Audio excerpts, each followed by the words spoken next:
sec, hopefully. There you go. Good afternoon and welcome back to Celtic State of Mind. It is Friday afternoon and I am quite clearly not Paul John Dykes, who is representing Acsom down in London at a charity event today. So you have myself, Chris McElwain, who is most commonly known to most of you as Double Denim. In fact, probably more commonly known to most people as Double Denim these days. I can't go out without it. Now, this is my debut in hosting Acsom, and I'm hoping my debut goes better than one Henrik Larsson, and his debut went in the hoops. However, despite my obvious nervousness at hosting the Bulletin for the first time today, Paul John did provide me with the greatest support anyone could ask for, and I've got Acsom's own Oracle, as we've termed them these days, the effervescent Jim Orr. How are you doing today, Jim? Good morning, Chris. The fact that you can't go out without denim, that sounds like a cry for help for me. So we'll make this a kind of intervention today, because obviously it's been at least a good, 13 hours since I've seen you last. So you want to talk about last night? Absolutely, yeah. So before we cover off on some of the talking points, and we know we're obviously in the I don't even think we can say close season now. We're now in the pre-season because the players have arrived back at the training ground. But what I do want to reference is yet another what I felt was a tremendous Acsom live event last night at Barra's Art and Design in the heart of the Barrowland. That, as you know, is the location where we film our weekly show. This is Acsom as well. But last night we were fortunate enough to be joined not only by a whole raft of fantastic supporters and members of the Acsom community, but by three, I would say, stalwarts of one of the most successful teams. In fact, probably the team that really kicked off the era of domination that we still enjoy. And Jackie McNamara, Alan Thompson, and Stan Petrov. And what a night it was, Jim. I think it was a real celebration of that team, the guys themselves, but I think in particular that unforgettable run to the final. We always talk about how it's difficult to watch the Seville game back, even today, because of the manner in which we lost that game. But it was an incredible run to get there, and I think the being able to listen to the guys and their stories and what it meant to them and how they were propelled to go and reach that final, it was a great listen, and everyone seemed to be really invested in what the guys were saying last night. Yeah, I think they've also got a very strong bond between the three of them. That was pretty evident in terms of winding each other up and what have you. And Jackie was a bit quieter than usual, and Stan was quite funny. Obviously, his English has come on a ton because he's himself. And Tom was just a kind of life and soul of the party. But yeah, they all worked really really well together, hosted by the very impressive Paul John Dykes. Again, he makes that look pretty easy. Just realised I said a cry for help, which happens to be a hit from Rick Astley, and you are also known as the... Yes, I know. I am the Acsom's Rick Astley. I know. I thought it was a Poundland Rick Astley. Poundland. I think that's being generous. Is that what's on Twitter? I don't know. Is that? But no, last night was great, really good, and obviously you were there with your lovely mum and dads, and the last time it was your lovely wife, and the time before that it was your lovely wife again. I think it's a bit of a pattern here.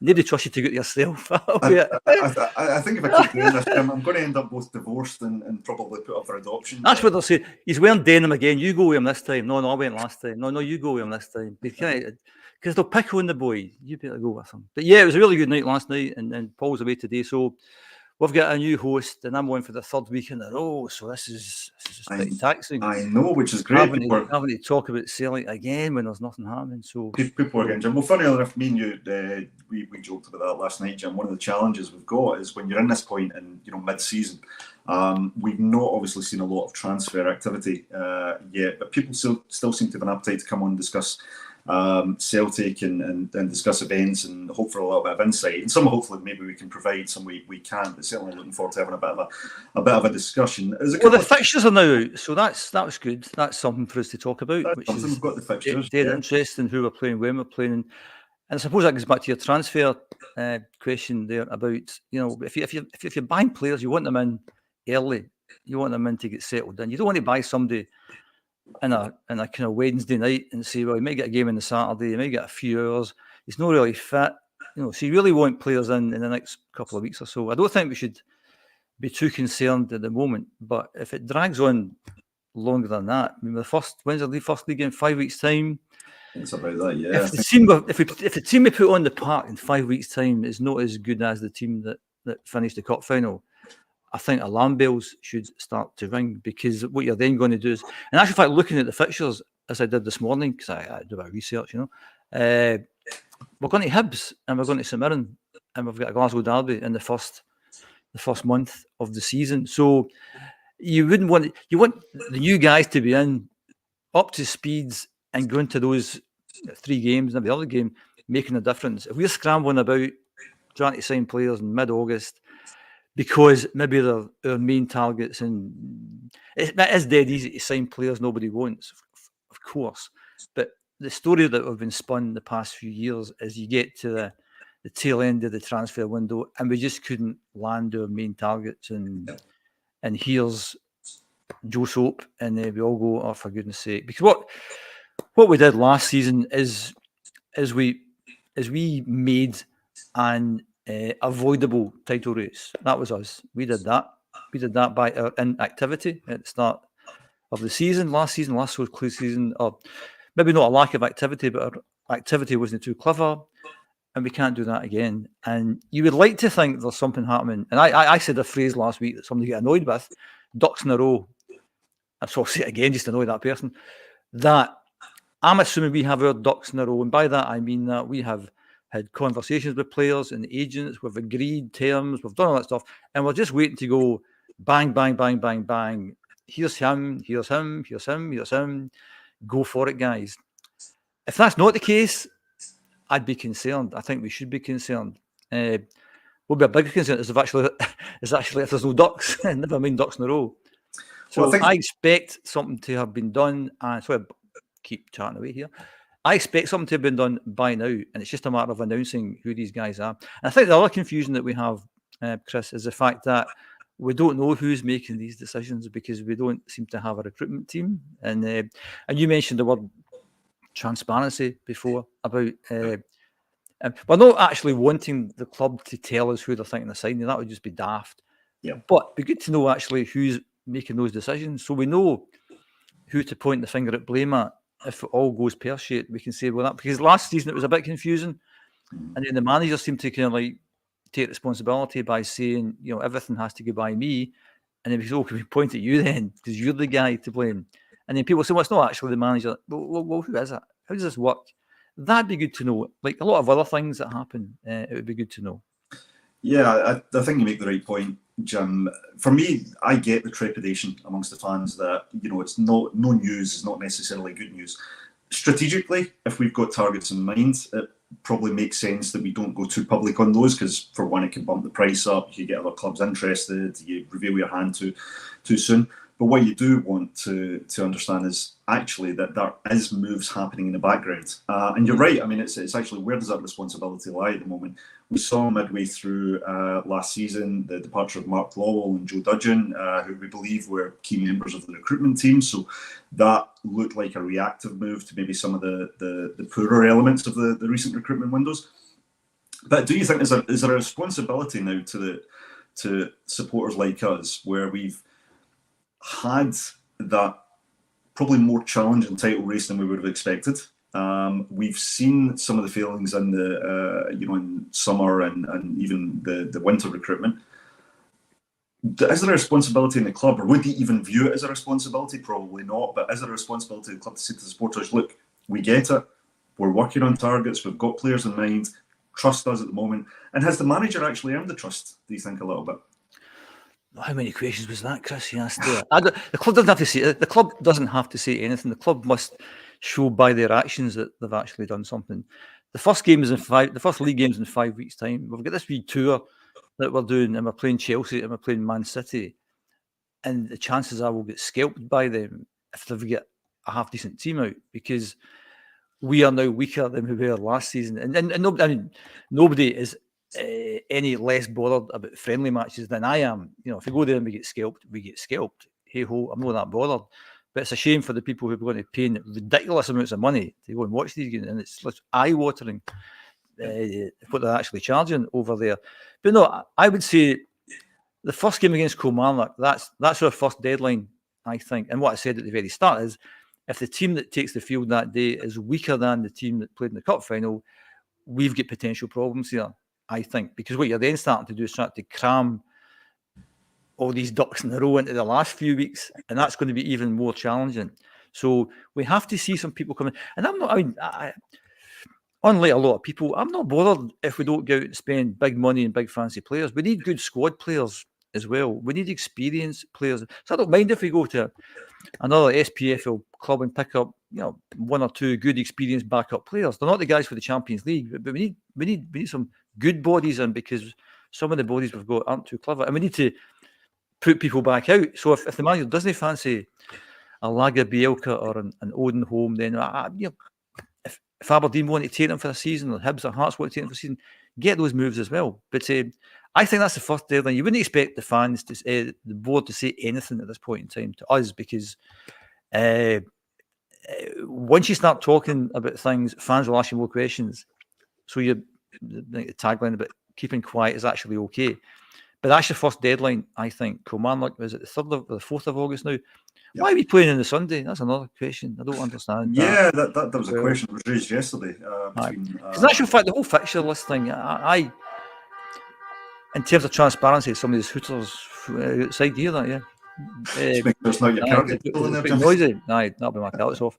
But again, about the transparency thing, because it's down to people like us who pay money to keep football going, but yet they treat us like idiots at the end of the day. And no fans, no football. That's not as good as no Scotland, no party. But tell us how you do this, because you see Doncaster saying, it's quite complex. You're thinking, well, just tell us why it's quite complex, and they will understand, because we actually don't understand. So we do understand the bits that if you've got 2 Glasgow teams in the league, they can't both play at home at the same time, and 2 Dundee teams and 2 Edinburgh teams. We get that. We get all that kind of stuff. And we get the fact that if the team who won the league last year gets to play a home game at the start of the season so they can have a flag day, and the team that won promotion, the Dundee United, we get that. So that's kind of factored in. But also the fact about, when they play the Glasgow derbies, they're all dotted about. It's a bit different. We're playing this one 31st of August, which is a bit early. Is that a random thing? If it is, fine. I don't have an issue with that. It's about understanding that. And what they also do, that seems to be that alternate seasons, that just looking at Glasgow derbies, last season, first ones at Ibrox, this season's at Celtic Park, and we know next year will be Ibrox. So that's factored in as well. Yep. But I also noticed that we're playing Hibs away in the second game of the season, and we played Hibs away in the first season fixture last season. And I'm not saying this needs to be changed. It just needs to be, can you maybe tell us what are the complexities? How do you build these things in? How does it work? And then never understand that, but when you're treated like idiots, it's like, well, this is really complex. Your lack of intelligence can't actually understand what we're doing here. Tell us how your supercomputer, what things do you feed in, or what results do you want out, just so we actually know how this thing works. Because absolutely, this is the first rant of the day, Chris, so kind of strap in. Would be that we live for it, Jim. The split, I actually like the split, but the fact there's only 5 games is bonkers. Totally bonkers. And I'm a big fan of extending the league so we get a more sensible structure.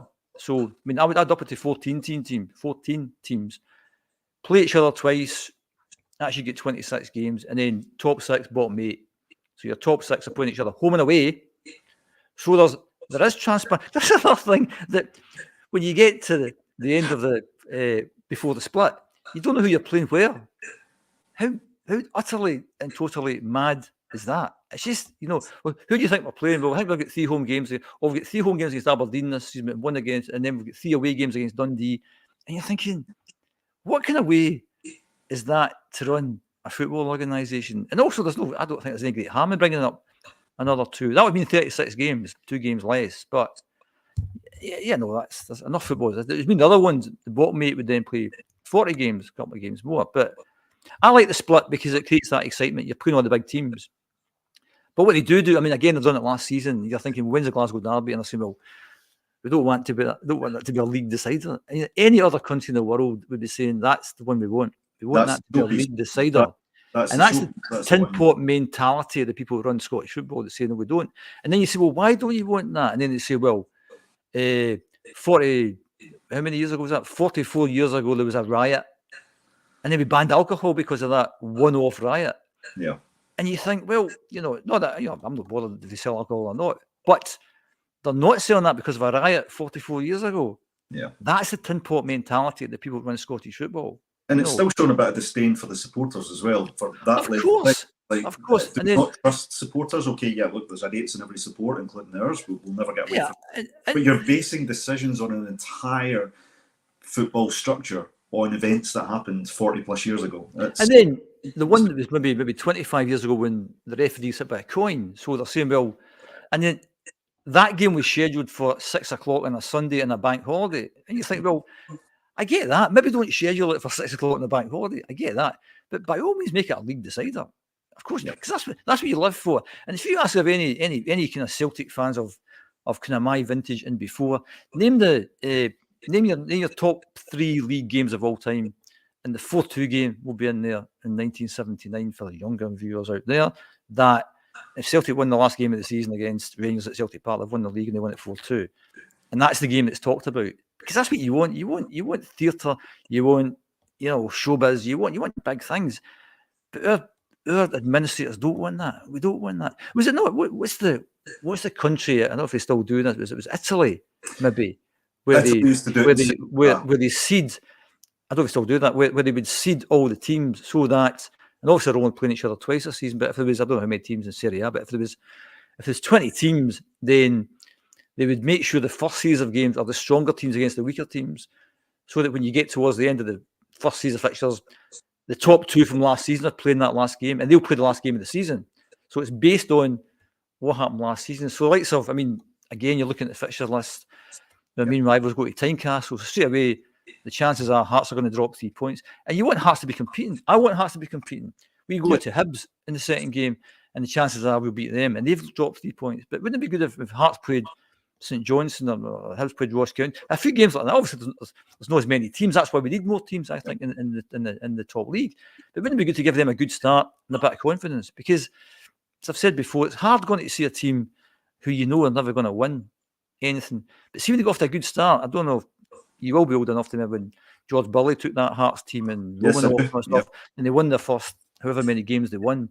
It was exciting. You thought, well, they've got a chance to win the league. And then the crowds were up, and there was a real good feel. There was a kind of buzz about Scottish football. Then, Hearts are now contending, and you want teams to contend because, as they say, no team outside the big 2 have won the league since 1985.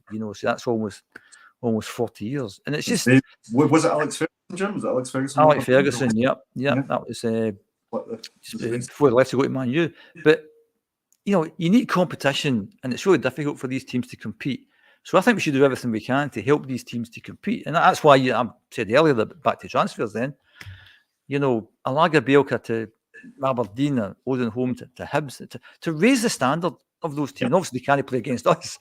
So that's quite good. That's a kind of feel safe there. Well, we did it with Ryan Christie, didn't we? And, he came back to us actually a better player, I think, at that time when he went on a season on loan. Ayer did the same thing when he went to Kilmarnock, I believe. So there's loads of benefits. There's absolutely. It just needs somebody. It just needs people with a bit of nous at the top to actually say, what is wrong with Scotland? You don't have to make big changes in some of that stuff. It's just wee changes here and there. That what is the difference going from 12 teams to 14 teams? Nothing at all. And if it's a Partick Thistle or a Dunfermline, teams who should be in the top league, or a Morton or an Inverness Cali or whoever it is, that's who we want. We want them up there. We don't want a lot of meaningless games, and that's why I think the split's good. But in its current format, it's just daft. It just really, and it's a bit of a joke. And I think if I'm a football fan in a different country and looking at what we do, you'd be saying, "What? Really? That's how your team works? That you might play a team 3 times away and once at home, and you play each other 4 times? Really? Is that what you're doing?" And then you look at the Euros and you think we were easily the worst team there. Technically, tactically, physically, you name it, we were there. And that's not Steve Clarke's fault. I mean, he's the guy at the front end of that. But we do him no favours. There's a structural failure at the back end, infrastructure, investment. Everything, Chris. You look at Georgia the other night. How exciting were they the other night? Go ahead attitude. We don't fear anyone. Skillful players. Yeah, so what could have been? It could have been us. That there's not a big enough difference between that country and the structure and ours, but it's the strategy, it's the thinking behind. the structure that's the problem. We spoke about that last night, funnily enough, to Jackie McNamara, and he was practically tearing his hair out over the Scotland performances. Very, very frustrated at the way we set up, but he himself pointed to the fact that there are historical failings and there's a historical inflexibility in trying to change things for our club competitions, for our national progression, and just a lack of forward thinking. And as you pointed out, you look at other countries around the world, other football associations, there are precedents set which have been successful. Why can't we jump on the back of them? Why can't we leverage them to progress? So I think you're right. And one of the things we don't do is we don't necessarily allow criticism to be directed in the right areas. You were speaking earlier about the fixture list. Who's dictating that? Is it the broadcaster? Well, if it's a broadcaster, tell us. Take some pressure off yourself. If it's a broadcaster saying, we're pumping, probably nowhere near as much money as we want them to, but they're pumping money into the league, so we're telling you that's when we want that fixture to place. We want the flag day to be the showpiece on the Sunday. We want that to be the next game for whatever reason. That's fine. No, you're right. Also, by that, tell us. I posed the question, why are we playing the Sunday? And that obviously is dictated by TV. So basically there's the guts of 60,000 Celtic fans and 1,000 or so Kilmarnock fans are getting inconvenienced because of TV. I think the English, the EPL doesn't kick off until 2 or 3 weeks later. So I'm assuming we're competing with the Championship or the women's football down or something like that. So there's no reason why we should have played. I know they always make it a midday or 12:30 on a Saturday. Fine. That's league. That's league flag day, 12:30. Get it on then. And the other games you play them at 5:30 that night. Because does that know what happened last year? Did we not play at 12:30 and then it was Kilmarnock against the main rivals at 5:30? Yeah. Why do you do that again? Obviously, there's a reason for doing that, and we'll get inconvenienced.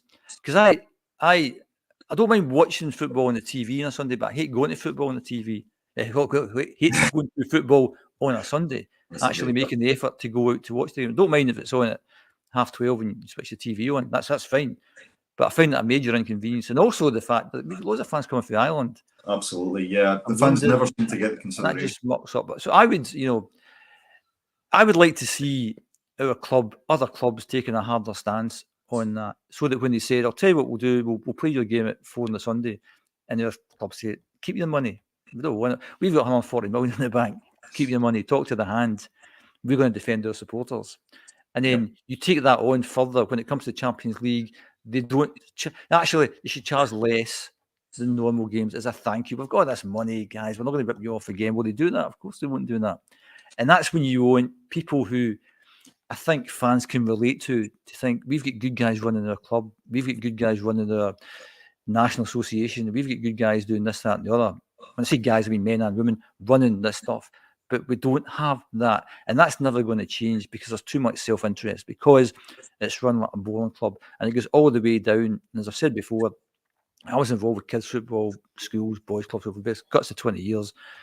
I haven't done that for about 10, 12 years. I'm pretty sure you talk to anyone who's involved in grassroots football. Would you make it the SFA? I can't imagine it's going to be a positive, So I think, and I don't know how you get out of that, because it's all self-interest. And I think I said it last week, and I meant no disrespect to the guy who's the chief executive of the SFA, but he came from Partick Thistle, and that's nothing to do with the guy himself. If that's your recruitment pool, and last week Paul John and I had to go, the Willie Collum appointment, because Mike Mulroney thought, I've searched the world and I've found Willie Collum. And you think, what kind of world were you actually searching? And then, VAR's great and Hampden's great. That's your mentality. And unless you attack that, I can't attack that and you can't attack that. But I know what? Celtic Football Club can attack that, because Celtic Football Club is part of the Scottish Football Association. Not just Celtic. I mean ourselves, Ibrox, Pittodrie, Easter Road, all the guys, because it's in all their vested interest to get something going that benefits Scottish football. We're just all part of that. And we should be helping teams. I saw some things on Twitter when Doncaster was talking about trying to find solutions for what's happening at Ibrox, and we're all going to work together. And people saying, "Oh, we shouldn't be working together." Yeah, we should. Maybe not about that issue, but every other issue. So there is and actually that's, no, if you thought of that, that's a good example. That what if something happens like this? What's the rules? Transparency-wise, what's the rules? What should happen next? and then you know what happens next. Yeah. You might not like it. You might say, well, I don't, but if that's the rules, that's the rules. And all you do is follow the rules. And that's what's wrong with a lot of things that are too maybe subjective, or maybe people use discretion. And that was always I've retired now 5 years, but that was the word I hated most of it, anything, discretion. When somebody did something that's maybe you wouldn't expect them to do, they said, but it's subject to discretion. And that means you should just make things up as you go. And you don't want to make things up as you go, because you want to know exactly where you are. If I do this, I get a fine of X. If I do that, I get a 10-match suspension. If I do this, it's this. If I can't play my home fixture, this is what happens next. And also the fact that, and I said this last week, that what I try not to do is talk about other clubs. I try and put myself in the position of another club. And if what was happening at Ibrox, something Celtic Park, social media would be a meltdown. And Absolutely. because maybe I'm not following those accounts. Maybe it is meltdown. I don't know. But if it was me and every other Celtic supporter, hold on, you've shut the Lisbon line stand. Are you Murrayfield, Hampden? What? Are you serious? Yeah. Why haven't you just said that we need to shut the Lisbon lines?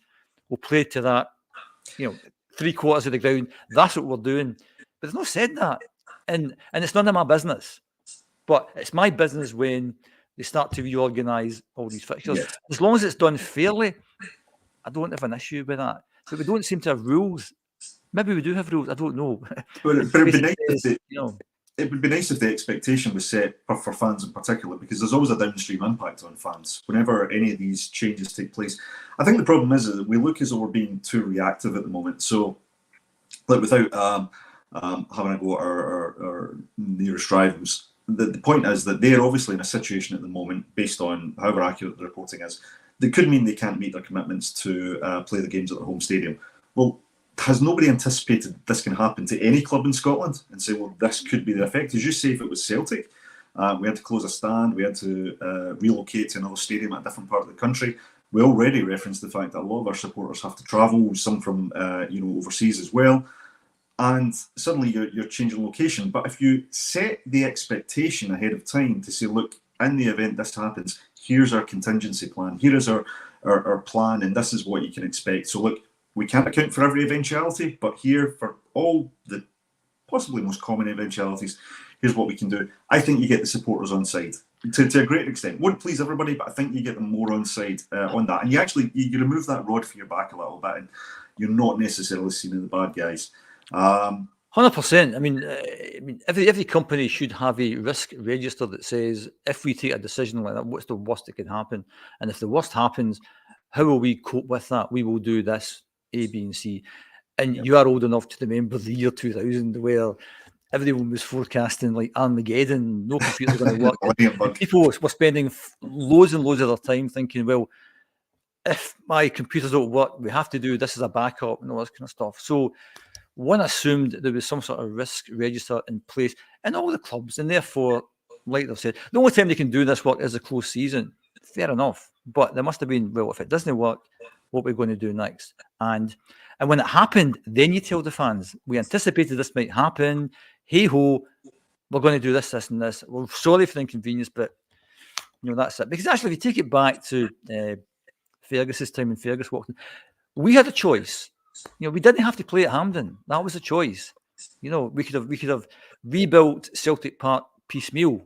We could have kept stands up. We could have just said, I think the North Stand, it definitely was the North Stand, was the first one to go up, and that was going to hold, whatever the North Stand holds, 26,000 people, something like that. So we could have kept the ends open. We could have put bucket seats in them pretty quickly, kept the South Stand, which we have kept the South Stand, and then played to two ends in the South Stand, and that might have been 20,000 fans or something. But I think we get upwards of 30 to 40,000 by playing at Hampden. So that was the decision that was made. We'll go to Hampden, we'll pay the rent, we can't fly flags, all that stuff. But that was the plan. If we can do either A or B, and on balance we thought, going to Hampden, fine. And it was horrible because Hampden's a horrible stadium, and that's before the current work get done, and it's still a horrible stadium.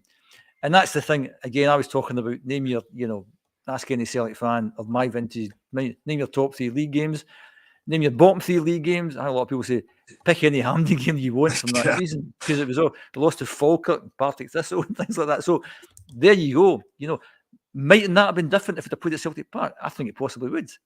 You know, playing at Celtic Park to a lower crowd, and who's to know that come August, if they're playing their games at Hampden or Murrayfield and they start dropping points, they'll look to that to say, well, that was what's happened. And then this is their manager's first full season. I mean, he'll be champing at the bit, wanting his own players in, and hold on, we're not playing at home. What have you done? So I just think it's mad that we don't have the plans in place, and as you said there, that they are transparent and people know what's happening. Yeah, you might not like it, but the point I was making was about rules. Here's the rules. You follow the rules. That's fine. We all know what we're doing, and that's good. And that, I can also see VAR coming into this. Because VAR's the biggest rule one with its discretion, interpretation, and all that kind of stuff. And that's why we hate VAR, because VAR just breaks the rules. We thought that was a rule, but in fact, it's not a rule, because discretion, interpretation, and consistency, and that's a fundamental part of the game. But I think we've done VAR to death, and it'll never work. We know that will never work. And the thing was, I mean, you get back to the Scotland game the other week, fine margins, that's a penalty. Of course it's a penalty. He scores the penalty, then they're all heroes. They've qualified for the second stage. But I think, off a bit of a tangent here, but I think the manager has to go. I think Steve Clarke has to go. I like him, but the one decision he made last week, where it's easily, and all the time I've watched football, one of the worst decisions ever, one of the worst substitutions ever. I mean, people talk about play to your strengths. We kind of play to our limitations because we are limited in terms of what we can do. But, there's, whatever it was, I think there were a minute to go plus 10 minutes injury time, 11 minutes to go. And the manager's saying that we need somebody to score a goal here. We need somebody to create a chance. And he must have looked along his bench and he sees Jamesy Forrest. And I'm not saying this because... I knew you were going there. I'm not saying this because it's Jamesy Forrest. But he must be looking along there thinking, there's Jamesy Forrest. Like, what's he done in the game? He scored over 100 goals for Celtic. He's had more than 100 assists. He's actually one of the top 5 most decorated players in Scottish football history. He's a serial winner. He plays for the top team in the league. He's maybe nearly 40 caps for Scotland. He must have scored, half a dozen goals for Scotland. He's in the form of his life. And you're Steve Clarke thinking, I'm not sure. I'm not sure. And there's Lewis Morgan sitting beside him, who had a really good season in the Championship for St Mirren about 4 years ago. Aye, Lewis, you're on, pal. Yeah. Unbelievably stupid decision. And I'm not saying Jamesy would have turned the game, but there was a couple of incidents Lewis Morgan had the edge of the box and he's fluffed his lines. Yeah. And they were like ideal Jamesy positions, but he does his wee junk and he gets a shot away. And then in the last minute of injury time, he's running side by side with their guy. He's bring him down, take the yellow card. No, he just runs side by side with him. Jamesy's are taking him down. An experienced player would have taken him down. And then he runs back into the penalty box and leaves the guy. And the ball comes to the guy and the guy scores. And I don't blame Lewis Morgan. Sorry, that's not a criticism of Lewis Morgan. No. He is what he is, but he shouldn't have been there. Yeah, and that's why I think we need to change the manager. Anyone who makes such a stupid decision, and I know we're limited in the players that we've got, and maybe Jamesy would have made a difference, but you're watching that thinking, what? Sorry, what? Exactly. What is the thought process behind that substitution? Also the fact that he then comes out and says, I'd like to know why we didn't get that penalty. I think most of Scotland fans would like to know why you put Lewis Morgan on instead of Jamesy Forrest. It's unbelievably stupid. I mean, don't get me wrong, Steve Clarke knows, has forgotten more than I will ever know about football. But I'd like to know that thought process. Why did you do that? And it might not have made a difference, but it'd have been a sensible move to make. And if we'd have lost, And I'd have likely said, keep Steve Clarke on because he knows what he's doing. But that one decision, I'm thinking, forget it. Yeah, I'm just going to bring in some of the comments. So a good one from Baz here. Jim should be in charge of everything. Of course, yes, that's obvious. I should be in charge of everything. You're definitely resonating with the fan base today. I think the point you make is a good one. It's the what if question. We'll never know whether Jamesy would have come on and made the difference, but it would have seemed to me to be the lower risk option. You were betting on a guaranteed thing, essentially. And it's interesting that the point when we spoke to Bobby Petta a couple of weeks back on This Is Acsom. Oh, you're name drop now. You're name drop. I'm name drop. I'm going to name drop as much as possible for the next half hour or the other hour if Paddy Lavery gets his way. But one thing that Bobby Petta said, which I thought really resonated, particularly in light with some of the performances on the wing that we saw throughout our season. The struggles of Yang, Kuhn, Palma. Bobby Petta said sometimes players go out there nowadays and particularly on the wing, they're playing with too much going on in their heads. Too many thoughts, too many conflicting instructions. He said, job of a winger is to go forward. It's to beat players. It's to make something happen. You don't necessarily have to do the Ronaldo thing and beat 3 players and score a goal, but show the bravery, show the initiative, take a player on. When you look at Jamesy Forrest's performances towards the end of the season, he stood out ahead of all of our other wingers, Maeda maybe the exception, because he took that role on and he showed the game intelligence that you mentioned. And I think that was, for me, one of the elements that was lacking in the Scotland team. Again, the lack of initiative, the lack of, taking ownership and going and making something happen. Too passive, too accepting, playing that horseshoe formation.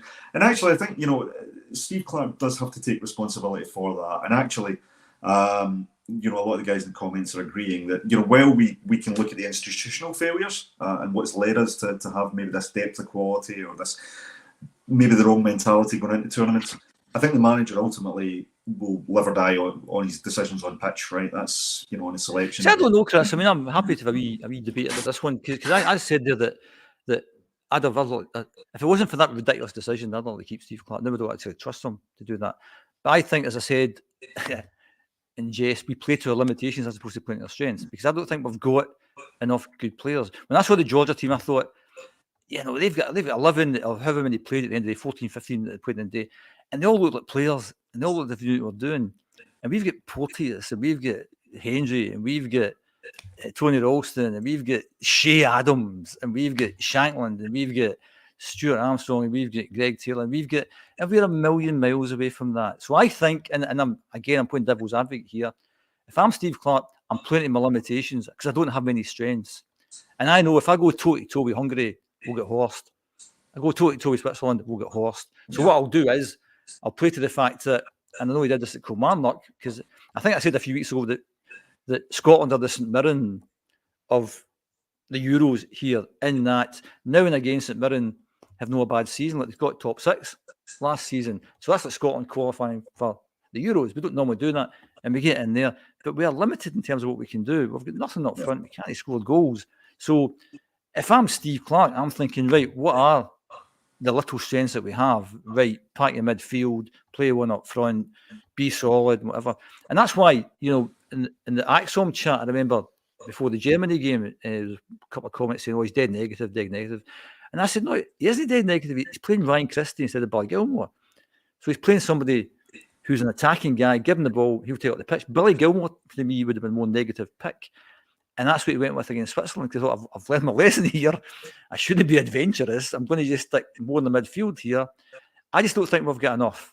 I think if we'd better players and we didn't play them like Jamesy Forrest, I can then say, you've no played to your strengths then. You should have played Jamesy Forrest. I get that. I just think we've got too many. Anyway, that's enough about Scotland. We're out the Euros. I was going to say. The real football's coming up soon. I'm sure there'll be people in the chat. Know that I'll look at the chat and we'll be sitting going to Celtic. It's interesting because obviously one of the biggest concerns for the moment is around recruitment because the transfer window's open. Now, it's going to be open for a while, but as you say, we want to get players in as early as possible so that they can adapt, get acclimatised to the club, particularly if they're coming from overseas.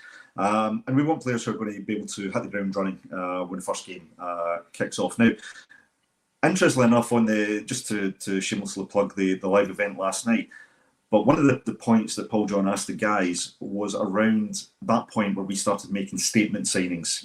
We spoke about Chris Sutton, we spoke about Neil Lennon, we spoke about Alan Thompson, we spoke about the sums of money being spent at that time to change, I think, the dynamic of Scottish football to not just make us competitive, but actually make us dominant, and also to help progress in Europe at that time. Now, that tailed off, obviously, maybe for financial stability and sustainability and all those clacks and words that we don't like to use. But with even the limited transparency we have at the moment, Acsom Mug, good plug. But with the limited transparency that we have just now, but we do keep hearing about how healthy and secure our finances are, with the troubles that are plaguing the rivals across the water, for me anyway, is this now the point where we should again look to make those statement signings? And in terms of being, the spirit of the tagline here, we've got this opportunity to leave everybody in our wake. And let's face it, we could do that with the bulk of the teams in the league, but we want to leave Rangers behind, right? That's the point. Will we ever get a better chance, and should we capitalise on it? And for you, Jim, here's the key question. What constitutes a statement signing these days for Celtic? So that's a good question. That's a really good question. Don't have an answer, but that's a good question. I think the world of football has changed. My work is done, Jim. I think the world of football has changed in the last 20 years. I know people say, "Oh, we signed something 20 years ago for $6 million," and you're still thinking $6 million is a lot of money. I think it's more nuanced than that, and I know I'm going to sound like the accountant that I used to be. That it's about being sensible and not maybe having unintended consequences when things happen. So if you take the most recent thing that I've read the other week about Bernardo, right? So according to social media, who's to say this is right or wrong? I don't know.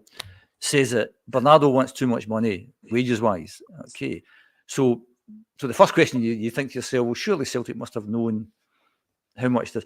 Assuming that story is true, okay, let's have the caveat at the start. Assuming that's true, we must have known what kind of ballpark figure and wages would have paid, because we'd an option to buy, isn't it? Oh, yeah. Do we? We must have an option to buy, yeah. So with Bernardo, did we have an option to buy with Bernardo? No, yes, I don't know. We did. With Ida, we didn't, but with Bernardo, either we didn't. Bernardo, we do. And they must have said, okay, we're thinking of buying him. What's the ballpark price you're looking at? And they might say, somewhere between, 5 and 6 million. Say, what kind of wages is the guy on? Oh, he's on, 20 grand a week, something like that. Call it that. Right, fine, okay, fine. Now, I don't know the numbers. I don't know what players earn, and nor is it my business to know what players earn.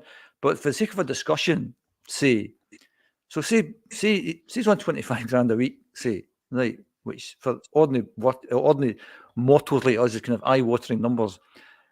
And say Tony Ralston's on 10, he's made up, sort of thing. And say Alistair Johnson's on 15, and say, name me somebody else, say Greg Taylor's on 12 or something like that.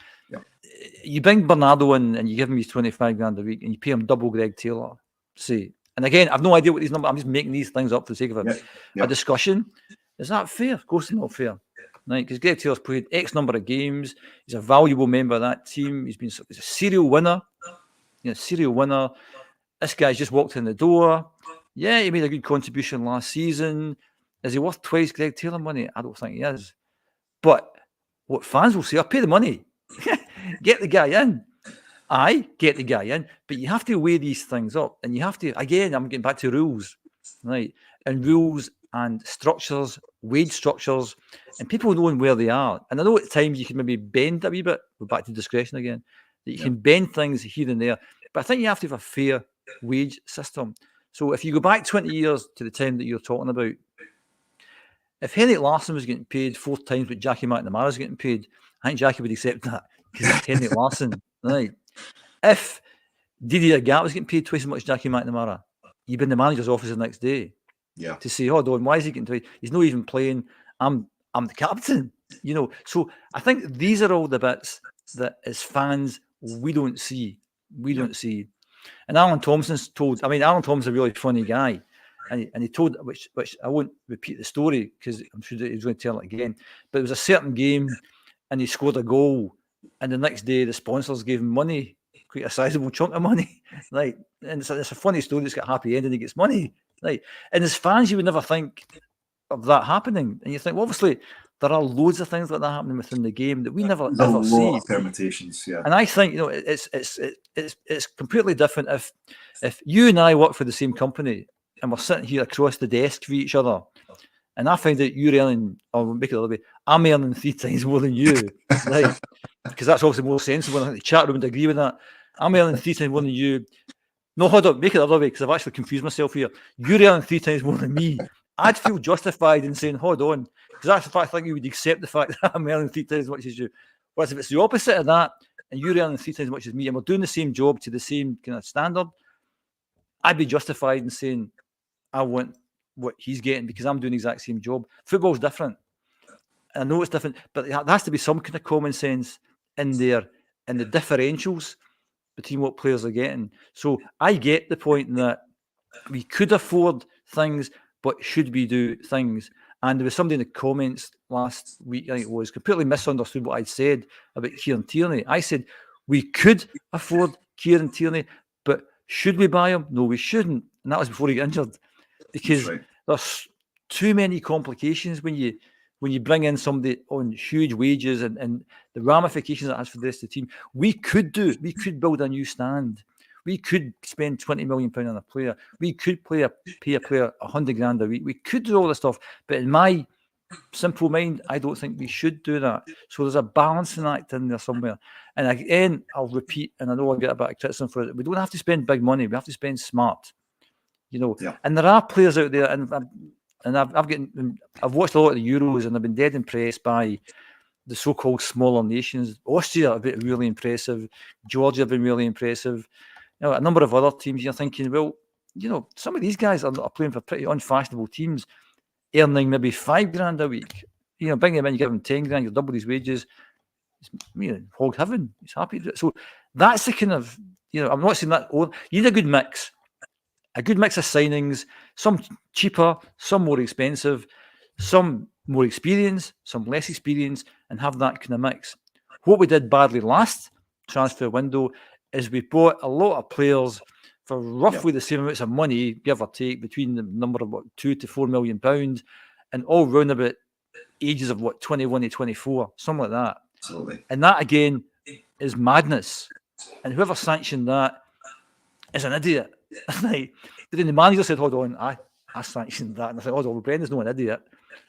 I don't believe he sanctioned that. Somebody else must have done that." And that's about having a system, having a structure, having all that stuff, having a recruitment team. Here's the criteria. Here's what we're after. But you need a good balance of that. And I would like to see, and we've done to death the positions that we need. We all know we need a goalkeeper and a centre back and a left back and another good kind of strong maybe midfield player and a striker. I'd like to see those signings being more experienced types, that we're not buying young guys with potential who might double, triple, quadruple on money, a Matt O'Reilly type thing. I want the guys in at 27, 28 years old who've had European experience. They might just be the Europa League or whatever, or international experience, who know what they're doing, who can go to Feyenoord in a Champions League opening night and be calm and get the team through the game and take a pass and play a pass and advise people and move things on. I don't want a Lagerbielke, although I like him, but he's never kicked a ball in the Champions League. A rush of blood to the head, sending off. I don't want an Odin Holm making his debut in the Champions League, rush of blood when we sent off. That was our fault. In the same way that Lewis Morgan, it wasn't Lewis Morgan's fault. It was the manager's fault for playing him. It was our fault for putting Lagerbielke and Odin Holm into that position. That was our fault. And if we do that, and it's self-defeating, and if we do that, or self-perpetuating, if we do it again this season, hell mend us, because we're going to end up in another title race, as I said at the very start, of our own making. And getting back to the very first thing you talked about transparency and whether the club should mention anything, no, I don't expect this club to mention anything. Do things by their actions.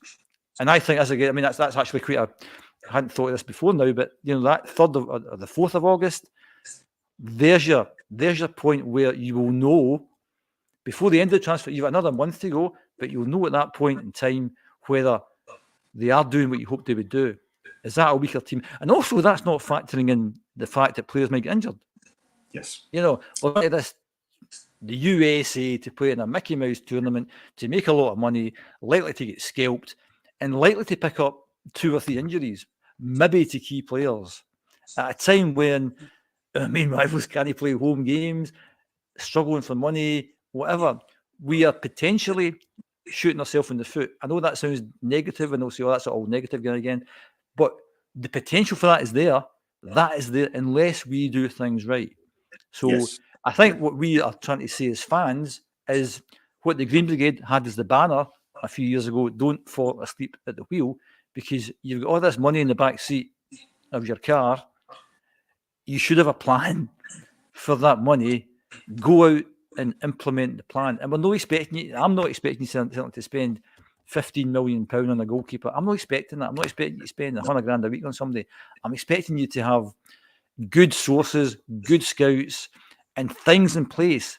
Yeah. Not that you've done in the past 2 weeks, but you've done in the past year. You've got, again, I'm going to say it again, ducks in a row. They're all sitting there. They're just waiting for you to go bang, bang, bang, bang, bang, and there they are. And if you want to announce them piecemeal, on the Monday, here's the new guy. On the Thursday, here's the new guy. And then there'll be a big thing. You do your social media thing and with the strip and all that. And I get to go and see them like I did with Nick Kuhn, all that stuff. You do all that, and then we're all excited for the new season starting, and they're there to hit the ground running. We don't want them coming in saying, he's got a wee teething injury there, and Nick was his teeth, actually. He's got sore teeth, but, It absolutely is, and I think it's about demonstrating. And I saw one of the comments early on, which was, "Please don't use the word optics," but I'm going to have to use it in this example, so I apologise in advance. But it's the optics from a fan's perspective. If we see signings coming in towards the end of the window, and if they look rushed, the perception is that they're rushed, and it's showing that lack of plan. The optics are a lack of plan, and you see from Jonathan Brown's comment here, prepared for another summer of this disappointment. Well, that's because of what we've seen in the last few years. We have high expectations, and we keep hoping this is different. Are we kind of almost self-harming by setting ourselves unrealistic? I think what's happened in the past informs what happens in the future. So if they've got a track record of doing things the way they've done things, who's to say they're going to do the same things? Who's to say they're going to do something different this time? And that's what was encouraging about the Ange period that we had there. We do Jota and CCV, option to buy 6 million, duck, bang, bang. That's it. And that's what we needed. And I've said before, I would go for either. I wouldn't pay exceptionally over the odds. And that's a dead interesting question, I think. Because what I'm trying to do is approach this from a kind of logical point of view. And the number was going to be 6. That was the kind of number that social media was saying is 6. And I thought that was high, but after what he contributed, and I said that last week, no Ida, no double, pay the 6. What if they say 7? All right, 7. What if they say 8? Like, what number do you say, stop the bus? What's your limit? And again, it's dead easy for fans to say, pay the money. But at what point do you say stop? And I don't know, again, it's not my business, but Ida will be on decent money. Again, do you bring in Ida and pay him more than Kyogo, for example? I would say no, of course you don't. And for all we know, that's what Ida's on just now. So do you then bump up Kyogo's wages? I think you would have to do that because he's a talisman and you sell. So I think everything's a bit more nuanced than just spend the money, get him in and whatever. And I do appreciate the fact that transfers are very complex. I was on. I'm going to just say another shameless plug for my next play. Go for it. And if you know the history, coming soon, because I can't go on an Acsom without doing that. And I was on another rival podcast yesterday, plugging my play, and we got to talk about Jock Brown and the sort of battle to save Celtic. See if you don't have Jock Brown, you may not have Larson. Right. You may not have Lambert. You may not have Burley, because he spent a lot of time in intense negotiations trying to get these things happening. And Jock Brown was vilified, because it was Jock Brown versus Wim or Jock Brown versus Fergus McCann. But the amount of work Jock Brown did behind the scenes to make that happen. And that was a time where transfers weren't as complicated or complex as they are now. And they're far more complex than they are now. And players are on silly money.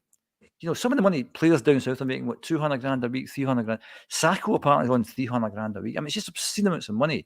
But if you're a young player thinking, well, if he's getting $300,000, that's my aspiration to get to that kind of level. Whereas 99% of players out there are not, they're getting, not a lot of money. So I get it. I get it's complex. And that's why you need people like Jock Brown. I'm not saying go and get Jock Brown, but people with that skill set that will go in there and will negotiate hard for the club, but ultimately get the person that you want at a fair price, at fair wages, that fit in with your structure, your rules that you've got within the club, and we're all happy. And that's a huge challenge. I'm not saying that's easy. But what you don't do, I think, is just say, pay the money.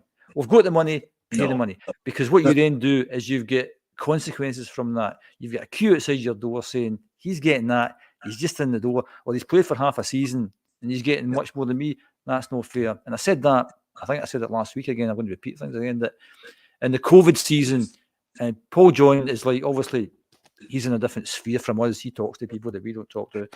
And it was something like Rogic was on 3 times what Ryan Christie was getting. And when he said that, I went, what do you mean? That can't be right. And it was the time Christie was in the form of his life.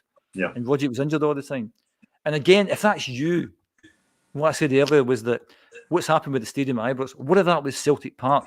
How would you feel? Absolutely. How do you feel if you're Ryan Christie, playing out your skin, and one of your teammates who's not playing because injured is getting 3 times what you're getting? How do you feel?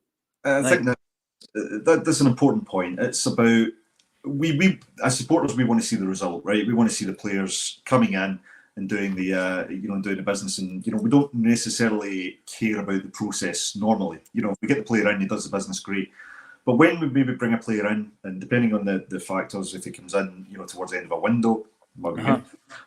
If he comes in and really doesn't look up to the mark, if we've spent more money on him, or potentially, there's rumours about the wages. We might never know that for sure, but there's rumours about the wages so much higher than, say, our best performing players. You then start to scrutinise the process behind it. You then start to look at, well, what was the thought process behind that? Is that a process I can then trust going forward into every window? And I think that's where some of the trepidation comes from now, is that we look back on some of those recent signings, as you say, the ones in the last summer where we brought in 9 players, which wasn't augmenting our title-winning team. That was a rebuild. That was a start from scratch, rinse and repeat. It's also the fact, Chris, people talking hypotheticals, right? Spend the money, right? Spend the money. And I'll give the example because one of the highlights of last season actually, when none of the Acsom team were available to go to Nick Kuhn's media conference, I get to go to beat Nick Kuhn, and I get to ask a question, which is one of the few advantages of being on Acsom. I get to go and do that. But when I'm sitting there, I'm thinking, this guy will be on, I don't know, 10 to 15 grand a week ish, something like that. 15 grand a week times 50, 750 plus national insurance and whatever. Call it £1 million a year. They've got 5-year contract, 5-year deal, 5 million quid. Fee was 3, something like that. That's £8 million wrapped up in that one player. And he's been okay. He's had his good days and his bad days, and he toothache when he came in, and he found it hard to. I'm hoping he's a good player next season. Now, whether he's good, bad, or indifferent, we have got £8 million wrapped up in one player. So you can't keep doing that unless you're really, really, really confident that that's value for money. If we're confident we can sell Nick Kuhn next season and recoup what we paid out for him, then fair enough. And we've seen we've done that for O, which was a bit of a surprise, I think, to us all. We did that with Patrick Klamala a couple of seasons ago. So if we can do that, then that's fine. But God forbid, if Nick Kuhn turns out to be not the player that we think he is, then we have wasted a lot of money. And that's the bit about, it's a bit of a balance in that. And every signing is a risk. Of course it's a risk. But some are more, what could you say, a bit more educated gamble than some of the ones that we've had so far. And it has to fit into what we actually want. What do we want to do? We want to go in the Champions League. The team we've got just now are good enough to win this league, but not good enough, in my humble opinion, to win the league easily. Yes. I think if nothing much changes here, we're in for another title fight next season. And given all the money we've got in the back seat, I don't think that should be happening.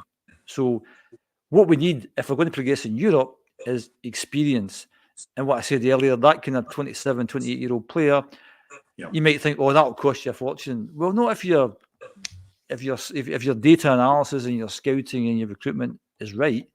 We should have already identified that guy last year. We know he's there. We know he's there. And there might be a battle to get him, and it might go into the end of the transfer window, which we don't want to happen. And then we don't get him, and then we say, we tried our best. So, yeah, it is a risk, and I do sympathise with anyone trying to buy players and contracts, and how complex contracts must be these days in terms of, they get so much if I score a goal, or they get a bonus if we win something and all that. So, but that's what these guys are, that's what our guys are paid for. Yeah. And that's the big concern, actually turning full circle as we get towards the end of this. At the very start, you say, transparency, and I say, who's recruiting the players? And we say, I don't know. Right? And there's nothing wrong with the club telling us that. You know what? It's him. He's the guy. Yeah. Thank you. That's all we've asked. That's all we've asked.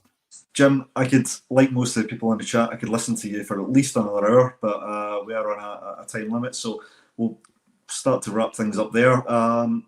Couple of things I want to call out. Again, another just reference to last night. There was one of the things I found last night, Jim, hopefully you'll concur with this. I thought it was one of the best audiences that we've had at an event. I thought they were really engaged. And there's a couple of people I want to call out. First of all, because I got abuse when I brought my wife along to one of these events on her birthday. I want to call out Brian, who I know will be listening either live or walking his dog, but he took his wife along on their 24th anniversary. Although she seemed to be enjoying it a little bit more than my wife probably did. But there was also, and I think this really sums up a big element of our support. There was a chap called Martin who brought a number of items for the guys to sign. And it was actually in support of a little boy who has been diagnosed with leukemia and is going through, some pretty severe treatment at the moment and having a really rough time. And that, I think, for me, sums up our supporters who really represent the principles and the foundations that the club were set upon. So really great to see. A couple of other wee bits and pieces. So as you know, we film our Friday night show midweek at Barra's Art and Design. It's a great venue. We're getting tons of really good feedback for the work that the guys are doing. This week will be no different. We'll be expecting a show airing tonight. I think it's usually around about 6 p.m, but we'll get that up on the YouTube to confirm. And this time, Paul John, Tommy and Jerry will be joined by Joe Miller, someone myself and Jim were fortunate enough to meet in the noon. And Jim, I think you'll testify that listening to Joe Miller, he's so much more than just that one cup final goal, and he's a fantastic storyteller. Some of his tales about Jimmy Johnson and his experience coming through the club were fantastic. So I think it'll be an extremely good one, and I encourage everybody to, if you get some time tonight or over the course of the weekend, to follow that. All the This Is Acsom episodes are up on the YouTube channels. Be great if you can view those and give them a thumbs up if you enjoy them. On a sadder note, and just a note to finish on, I want to reference Landry Nguemo, who had a season with Celtic in 2009 on loan. He took on the number 6 shirt and he played 30 plus times for the team. We weren't able to sign him permanently at that time, but sadly he lost his life in a car accident at the very young age of 38. So everyone at Acsom, I'm sure many amongst their support, send our deepest sympathies to Landry's teammates, his friends, and of course his family. So rest in peace, Landry, and you'll never walk alone. With that, I would like to thank Jim Moore. It certainly made my debut a lot easier than Henrik had in his first game for Celtic in the Hoops. Hopefully I might get the opportunity to host again, but the master, that is Paul John Dykes, will be back on Monday. And again, you can watch him on This Is Acsom tonight. All that's left to say is thank you very much, Jim. It's been a pleasure as always. This has been a Celtic State of Mind on a Friday night. Hope everyone has a great weekend. Thanks again. Cheers, Chris.